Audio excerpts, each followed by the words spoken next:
Assalamualaikum warahmatullahi wabarakatuh. Perkenalkan, nama saya Maulidia dari Prodi Pendidikan Anak Islam Usia Dini. Yang terhormat, dosen pengampu Bapak Fikri Farihin, MPDI.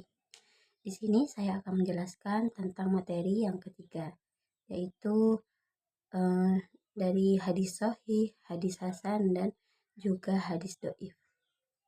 Yang pertama, apa sih hadis sahih itu? Hadis sahih itu merupakan hadis yang disandarkan kepada Nabi Muhammad SAW dan yang sanadnya bersambung dan diriwayatkan oleh perawi yang adil dan dihabit hingga sampai akhir sanad, tidak ada kejanggalan dan tidak berikat. Dan hadis sahih ini juga terbagi menjadi dua macam, yaitu hadis sahih lizati dan juga hadis sahih lighairi. Dan juga hadis sahih itu memiliki syarat-syarat, yaitu syarat-syaratnya itu sanadnya bersambung, yang pertama. Dan yang kedua yaitu periwayatan bersifat adil. Dan juga yang ketiga yaitu periwayatan bersifat dabit. Yang keempat itu tidak janggal atau syadz. Yang kelima, yang terakhir yaitu terhindar dari ilat. Dan juga hadis sahih itu ada pembagiannya, yaitu hadis sahih lizati dan juga hadis sahih lighairi. Dan yang kedua yaitu hadis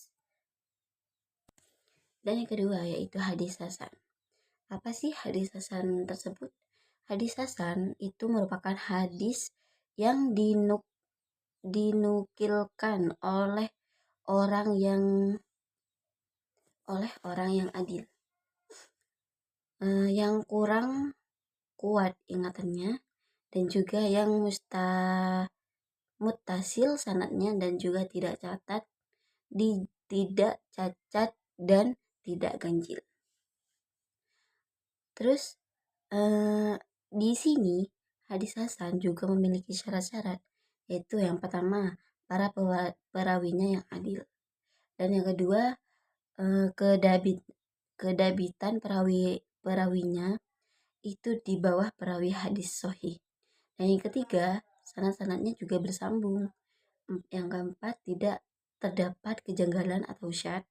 Dan yang kelima yaitu tidak mengandung ilat, sama seperti dengan hadis sahih yang pertama.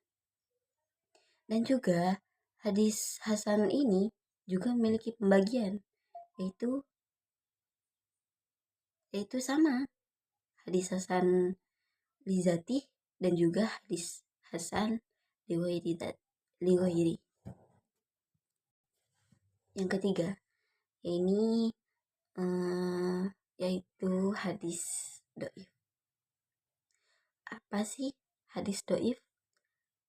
Hadis doif itu merupakan hadis yang lemah, yang sakit, atau yang tidak kuat.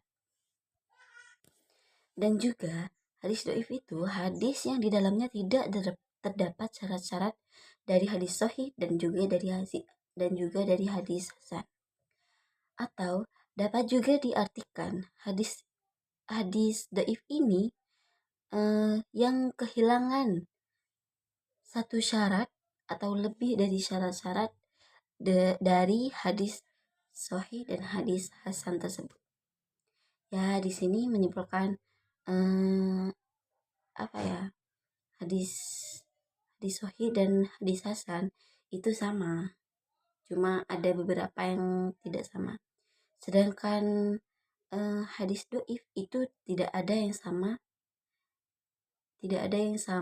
dari hadis sahih dan dari hadis hasan. Sekian dari saya. Apabila ada kekurangan, mohon maaf. Terima kasih. Wassalamualaikum warahmatullahi wabarakatuh.